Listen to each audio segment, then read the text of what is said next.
Shalom Bapak Ibu Saudara-saudari, tema GBI Shalom tahun 2021 adalah The Year of New Wine. Kita artikan sebagai tahun pembaharuan. Pembaharuan segala aspek dalam hidup kita, baik jasmani, jiwani, dan rohani kita. Ikuti pengajaran firman Tuhan selama 1 tahun berupa perjalanan rohani, spiritual journey kita, melalui khotbah-khotbah yang disampaikan oleh para hamba Tuhan. The Year of New Wine. Tuhan memberkati.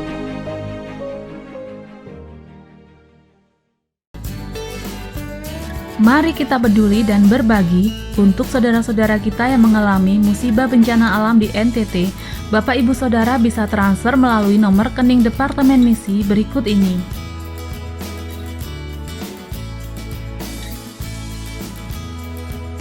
Doa Pentakosta akan dilaksanakan secara online pada tanggal 15 Mei, 17 Mei, 18 Mei, 19 Mei, dan 22 Mei pada jam 7:30 malam. Mari Bapak Ibu Saudara kita berdoa bersama-sama. Ibadah kenaikan Tuhan Yesus akan dilaksanakan pada tanggal 13 Mei jam 8 pagi secara live atau siaran langsung melalui channel YouTube GBI Shalom Denpasar.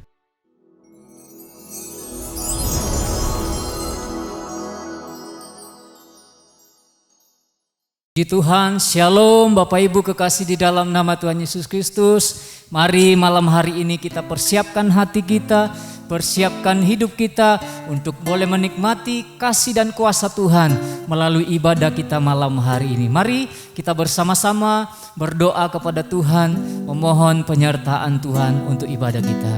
Kami mengucap syukur Tuhan, karena kebaikan Tuhan yang tidak pernah berhenti boleh kami rasakan menikmati setiap hari di pekerjaan, di keluarga kami, dalam seluruh aktivitas kami ya Tuhan. Dan malam hari ini Tuhan, melalui ucapan syukur kami mau beribadah Tuhan. Kami memohon penyertaan Tuhan dari awal, pertengahan hingga akhirnya. Biarlah Tuhan hatimu disenangkan melalui puji-pujian kami, dan kami boleh dilawat melalui kebenaran firman dan kehendak-Mu terjadi bagi setiap kami. Kami serahkan ibadah kami di dalam nama Tuhan Yesus Kristus, Tuhan dan Juru Selamat kami. Haleluya, amin. Mari kita senangkan hati Tuhan melalui pujian kita malam hari ini. Kita mau datang menyembah Dia, kita mau senangkan Dia melalui puji-pujian kita. Mari katakan bersama-sama dengan saya. Kasih setiamu yang ku rasakan lebih tinggi dari langit biru. Kebaikanmu yang telah kau nyatakan lebih dalam dari lautan. Berkat-Mu yang telah kuterima, berkat-Mu yang telah kuterima, sempat membuatku terpesona. Apa yang tak pernah kupikirkan, itu yang Kau sediakan bagiku. Oh, siapakah aku ini Tuhan? Jadi biji mata-Mu. Dengan apa kan ku balas Tuhan selain puji dan sembah Kau. Kasih setiamu Tuhan, kasih setiamu yang ku rasakan lebih tinggi dari langit biru. Kebaikan-Mu yang telah ku nyatakan lebih dalam dari lautan. Berkat-Mu yang telah ku terima,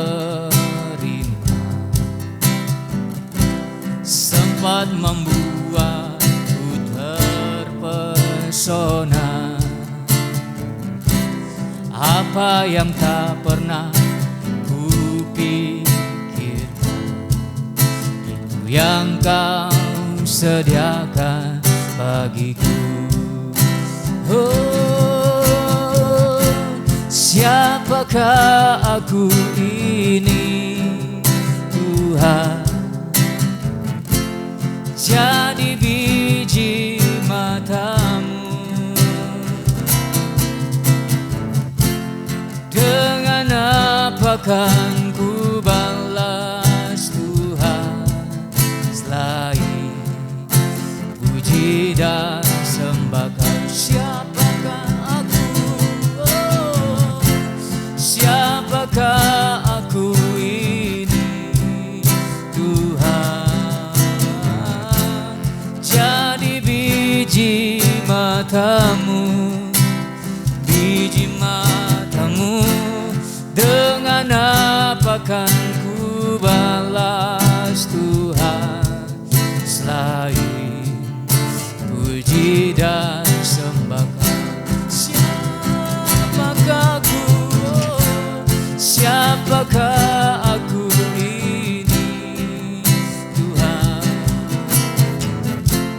jadi biji matamu. Dengan apakah ku balas Tuhan, selain puji dan sembah Kau. Mari dengarkan apa yang kita ucapkan.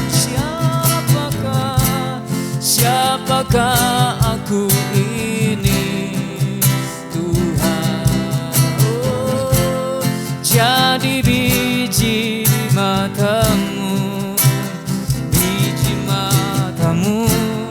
Dengan apakah ku balas Tuhan, selain puji dan sembah Kau. Selain puji, selain puji dan sembah Kau. Selain puji dan sembah, selain puji dan sembah Kau. Oh, memuji menyembahmu, Kau Allah yang baik selama-lamanya. Kami naikkan pengagungan, kami naikkan sorak-sorai bagi kemuliaan nama-Mu, Allah yang penuh kemurahan. Terima kasih Tuhan. Mari setiap kita yang ada di rumah, dimanapun saat ini berada, mari agungkan Tuhan. Dia yang baik, Dia yang luar biasa. Haleluya. Shikirana maya sanaya dalamu. Oh Yesus, terpujilah nama-Mu. Haleluya.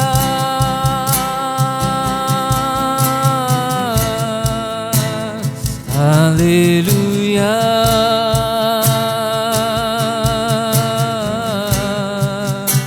Syukur kami naikkan kepada-Mu. Terima kasih Tuhan, terima kasih. Oh, Engkau baik Tuhan, Engkau luar biasa. Hati kami bersuka cita, hati kami penuh dengan ucapan syukur karena kebaikan Tuhan yang tak terhingga bagi kami. Terima kasih Tuhan, terima kasih Yesus. Glory bagi-Mu, glory bagi-Mu.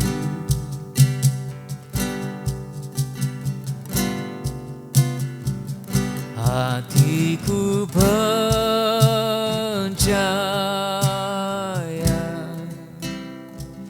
hatiku percaya,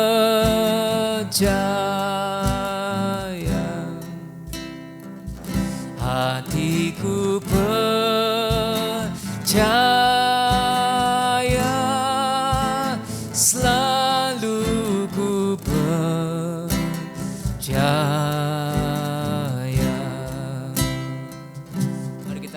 bersama-sama saat ku tak melihat, saat ku tak melihat jalanmu, saat ku tak mengerti rencanamu, namun tetap ku pegang janjimu. Pengharapanku hanya padamu saat ku tak melihat, saat ku tak melihat jalanmu, saat ku tak mengerti rencanamu, namun tetap ku pegang janjimu. Pengharapanku hanya padamu, hatiku percaya,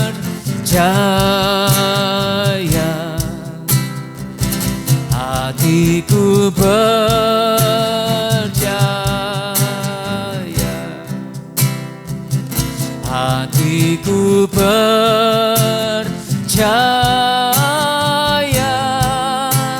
selalu ku percaya.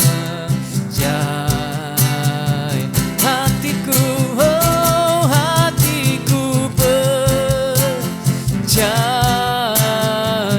hatiku percaya, hatiku percaya, hatiku percaya, selalu ku percaya, selalu ku percaya,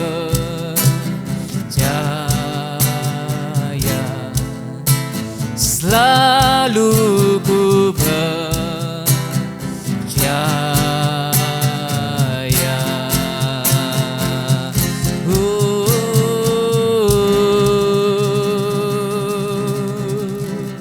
Roh Kudus yang senantiasa membuat kami tetap percaya, tetap bertahan dalam hidup ini, walaupun kondisi keadaan yang mungkin serba bermasalah Tuhan, penuh dengan tantangan, halangan dan masalah, tetapi kami percaya dengan kuasa-Mu Tuhan, kami tetap teguh, kami tetap setia, karena Tuhan bersama dengan kami.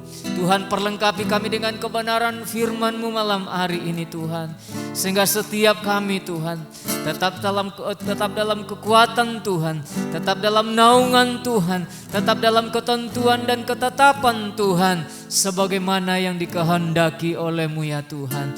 Terima kasih, berkati hamba-Mu yang menyampaikan sabda kebenaran Tuhan, sehingga hamba-Mu diurapi, dikuasai, dan hanya Engkau yang berkehendak bagi kami.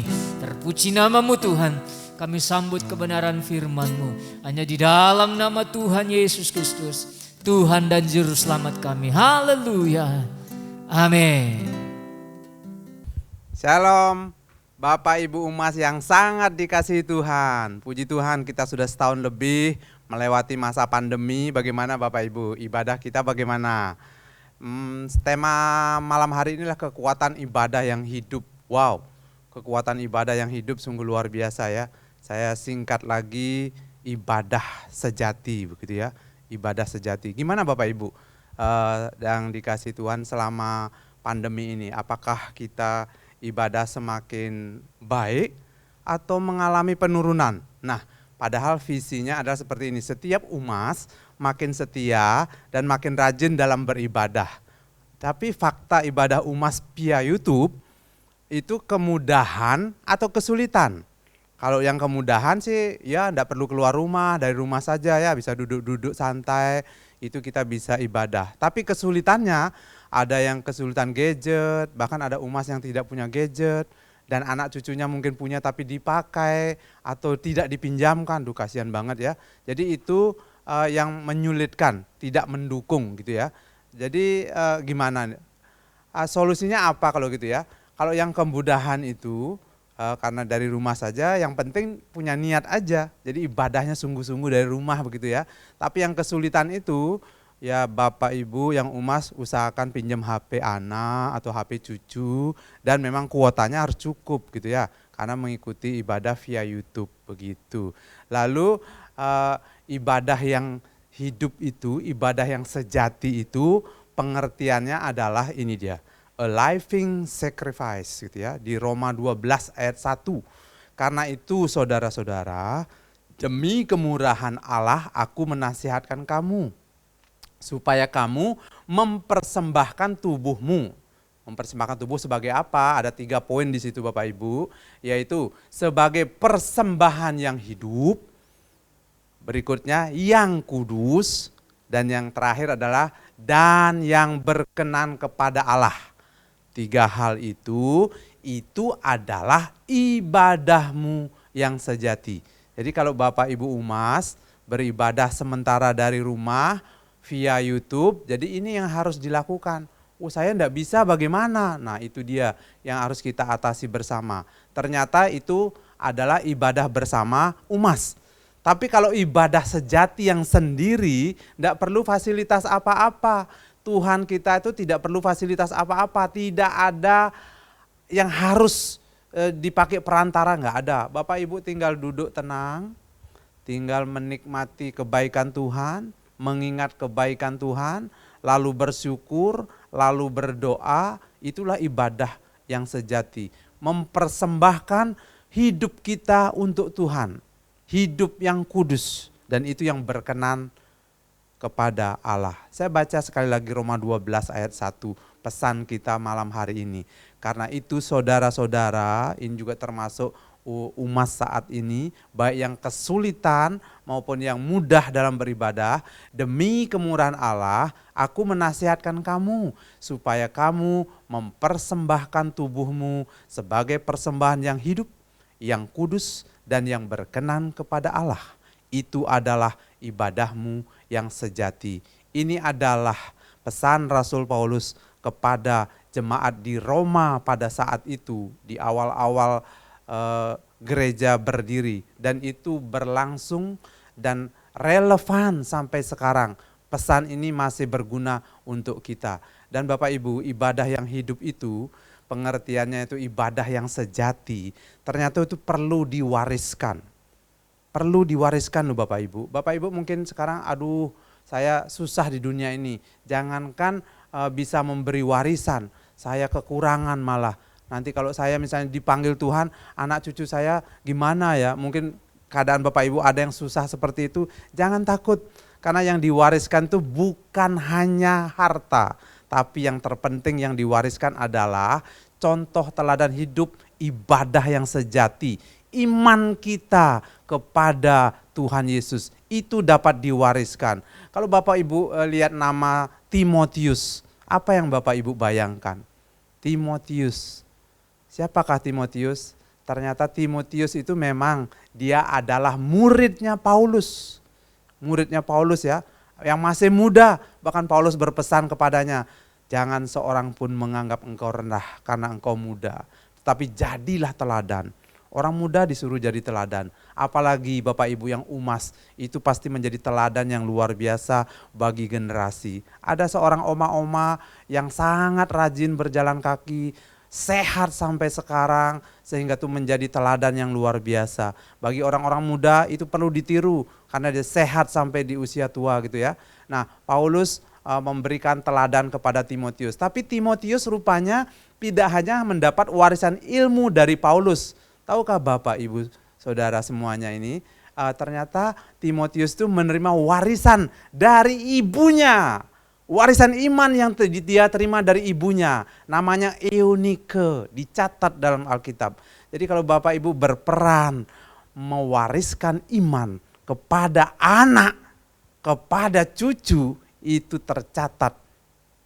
Eunike dicatat di Alkitab, nama Bapak Ibu akan dicatat dalam kitab kehidupan. Ini dia orang-orang yang mewariskan iman di dalam Kristus kepada anak cucunya. Dan tidak hanya ibunya Bapak Ibu, ternyata Timotius mendapat warisan dari neneknya. Dan neneknya bernama Lois Bapak Ibu. Itu warisan iman yang diterima oleh Timotius dari neneknya yang bernama Lois, dari ibunya yang bernama Eunike, dan dari gurunya yang bernama Paulus. Ada pertanyaan Bapak Ibu, kenapa bapaknya dan kakeknya tidak tertulis? Apakah zaman itu para pria belum berfungsi? Nah, itu rahasia Alkitab ya. Jadi yang penting dicatat adalah nenek Lois dan juga ibu Eunike sudah mewariskan iman kepada Timotius. Sekarang jangan ada yang ketinggalan. Kalau ada nenek-nenek yang mewariskan iman, ibu-ibu yang mewariskan iman, maka sekarang bagian bapak-bapak dan juga kakek-kakek mewariskan iman kepada anak-anak dan kepada cucu-cucu. Bagaimana Bapak Ibu, setuju nggak? Karena iman itu betul-betul harus diwariskan. Jadi kalau ada di antara bapak, ibu, dan kakek nenek sini, ada anak-anaknya dulu pernah mengecap kebaikan Tuhan, tapi sekarang dia tidak mengikut Tuhan Yesus lagi. Itulah yang harus kita doakan, gumulkan. Karena 2-3 orang yang berdoa sepakat meminta apa saja, itu didengar oleh Tuhan dan dijawab oleh Tuhan. Atau ada cucu-cucu kita sekarang tidak di dalam Tuhan Yesus lagi. Itu adalah bagian dari bapak ibu dan kakek nenek untuk kembali mewariskan keselamatan di dalam Tuhan Yesus Kristus. Apa yang harus bapak ibu lakukan lagi? Karena bapak ibu sudah banyak makan asam garam, bapak ibu sudah senior dalam pengalaman, banyak yang bisa bapak ibu lakukan dan kakek nenek lakukan supaya semua dapat diwariskan kepada keturunan kita. Nah, ini yang saya lakukan sekarang ini. Saya sedang memuridkan 4 generasi Bapak Ibu. Saya belajar, tapi belum sampai di 4 generasi, baru 2 generasi Bapak Ibu. Jadi ada murid saya yang bernama Seva yang berbaju biru, ada namanya Christian yang berbaju putih, dan ada si kembar Yosayosi yang saya muridkan. Dan saya muridkan mereka tuh setiap hari Bapak Ibu. Setiap hari kami video call, karena kalau bertemu enggak mungkin, karena saat ini Christian Yosayosi ada rumahnya di Gunung Sari, saya di Beji Lestari, dan Seva ada di Jerman yang selisihnya 6-7 jam setiap hari. Jadi pertemuan yang kami sepakati adalah kita pertemuan jam 5 pagi waktu Bali alias jam 11 malam waktu Jerman. Jadi kita bangun pagi, Seva menunda tidur malamnya supaya kita bisa melakukan pemuridan setiap hari. Dan mereka, anak-anak yang luar biasa ini juga sudah mewariskan pemuridan ini kepada generasi berikutnya. Di situ sudah tercatat 2 generasi. Nanti Christian itu sudah memuridkan namanya Sisi dan Feby, kemudian Sevanya memuridkan adiknya namanya Kanaya, kemudian Yosa sudah memuridkan namanya Yohanes dan Ade, dan Yosi sudah memuridkan Andi dan Niko. Itu sudah, nanti kita akan terus melakukan pemuridan lagi supaya generasi ketiga itu punya 2 murid lagi, dan kemudian generasi keempat itu punya murid, sehingga dengan demikian maka kekristenan, maka iman dari seluruh generasi tetap terpelihara. Jangan sampai terjadi seperti di Eropa gitu ya. Mulanya papa mamanya percaya Yesus, kakek neneknya percaya Yesus, tahu-tahu banyak generasi muda yang tidak kenal Tuhan Yesus lagi ya. Jadi sudah meninggalkan iman yang semula. Itu terjadi di banyak hal. Bagaimana mengatasi hal itu? Jika itu terjadi di keluarga kita, maka kakek nenek, bapak dan ibu harus mewariskan iman ini kepada generasi berikutnya. Saya sudah memberi contoh apa yang saya lakukan, dan bapak ibu pasti bisa. Bapak ibu punya kakek nenek, juga punya teman-teman yang banyak, saudara-saudara yang ada. Itu bisa menjadi doa kita supaya mereka pun bisa mengalami apa yang kita dapatkan di dalam Tuhan. Jadi ibadah yang sejati itu salah satunya adalah tindakannya adalah mewariskan iman yang kuat itu kepada generasi berikutnya. Dan Bapak Ibu adalah generasi yang luar biasa, yang bertahan di masa sulit dan juga menjadi teladan di masa-masa yang sulit untuk generasi muda. Selamat diberkati umas yang dikasihi Tuhan, selamat berdampak bahkan bisa memuridkan siapa saja yang Tuhan tunjukkan kepada kita. Mari kita bersyukur dan berdoa untuk malam hari ini. Terima kasih ya Tuhan Yesus, kami tahu bahwa kami ada dalam masa-masa yang sulit. Karena memang firman Tuhan mencatat dalam Alkitab bahwa masa-masa yang sulit itu akan tiba di akhir zaman. Bahkan kasih semakin dingin, tetapi anak-anak Tuhan yang percaya kepada Tuhan, justru kasihnya semakin melimpah-limpah. Kami berdoa jika ada saudara-saudara dari UMAS yang di tempat ini, anak cucu dari UMAS yang ada di tempat ini, meninggalkan kasih yang mula-mula dan tidak bersama Tuhan Yesus lagi. Maka malam hari ini bersepakat kami semuanya berdoa buat mereka. Tuhan bangkitkan lagi kasih mula-mula itu. Ingatkan kepada mereka supaya mereka kembali kepada Engkau. Karena kami tahu itu adalah keselamatan kekal yang Tuhan sudah sediakan. Dan kami sangat percaya keselamatan dari Tuhan itu sesungguhnya tidak dapat diambil oleh siapapun dan apapun. Kami mau tetap tinggal dalam kasih karunia Allah yang besar itu. Terima kasih Tuhan, Tuhan menyertai dan memberkati UMAS yang beribadah secara online malam hari ini. Segala jerih lelah dan perjuangannya Tuhan memberkati. Bahkan jika ada yang kesulitan, Tuhan menolong mereka sehingga mereka pun bisa beribadah secara online. Selagi kami belum boleh berkumpul secara fisik di gereja, kami bisa bersama-sama beribadah melalui YouTube. Kami sangat percaya Tuhan tetap ada bersama-sama dengan kami. Tuhan mengurapi dan memampukan kami semuanya untuk melakukan ibadah yang sejati. Kami tidak mau tinggal dalam kekecewaan, tetapi kami mau terus bersama-sama dengan Tuhan. Bahkan tanpa fasilitas apapun, karena ibadah yang sejati tidak membutuhkan hal-hal yang lain, hanya membutuhkan hati kami yang haus dan lapar kepada Tuhan, kepada firman Tuhan. Terima kasih, diberkatilah UMAS yang sangat dikasihi Tuhan ini dengan berkat dari Allah Bapa, Putra dan Roh Kudus. Dan kami menerima semua berkat yang terbaik karena sudah dimeteraikan dalam nama Tuhan Yesus Kristus. Haleluya, amin. Selamat malam Bapak Ibu UMAS yang sangat dikasihi Tuhan. Sampai jumpa di kesempatan mendatang. Dan selamat menjalankan ibadah yang sejati. Haleluya, amin.